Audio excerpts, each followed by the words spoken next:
आखिर कौन अपने प्राण देने के लिए तैयार होगा। ये सब बातें सोचते सोचते राजा के दिमाग की नसें फटी जा रही थीं। फिर कुछ बुद्धिमान मंत्रियों की सलाह पर राजा ने घोषणा करवा दी कि जो भी व्यक्ति अपनी बलि देगा उसे उसके वजन के बराबर चांदी के सिक्के दिए जाएंगे। नगर के लोगों ने जब राजा की घोषणा सुनी तो हर तरफ उसकी आलोचना होने लगी। कैसा राजा है ये जो अपनी ही प्रजा के लोगों को मौत के मुंह में धकेल रहा है। भला कौन मूर्ख होगा जो धन के बदले अपने प्राण देने को तैयार होगा, और वैसे भी मरने के बाद धन किस काम का। ऐसे ही दिन बीतने लगे। कोई भी व्यक्ति राजा की शर्त मानने को आगे नहीं आया। राजा की चिंता हर खत्म होते दिन के साथ बढ़ती जा रही थी। दानव को दिए वचन में अब बस 2 ही दिन शेष थे। राजा के नगर में एक घर भीखा का भी था। भीखा के परिवार में उसका पिता, उसकी पत्नी और 2 बच्चे थे। भीखा मेहनत मजदूरी करके बड़ी ही मुश्किल परिस्थितियों में अपने परिवार का लालन पालन करने की नाकाम कोशिश कर रहा था, क्योंकि हर रोज उसे काम भी नहीं मिलता था। परिवार की स्थिति इतनी दयनीय थी कि जिस दिन भीखा को काम नहीं मिलता उस दिन परिवार के सदस्यों को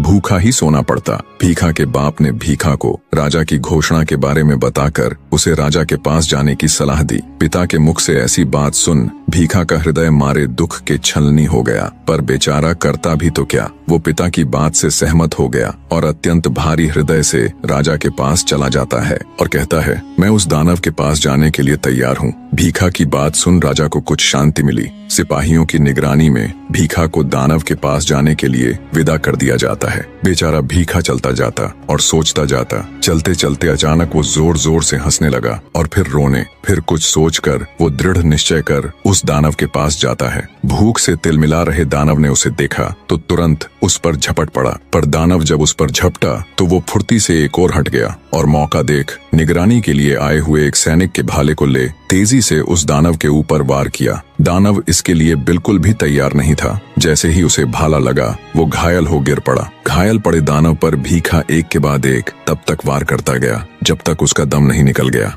इतनी कहानी कह दैत्य दंभिकासुर राजा विक्रमादित्य से बोला, बताओ विक्रमादित्य, जब राजा के सिपाही भीखा को दानव के पास लेकर जा रहे थे तो वो चलते चलते अचानक से हंसा क्यों और फिर रोया क्यों?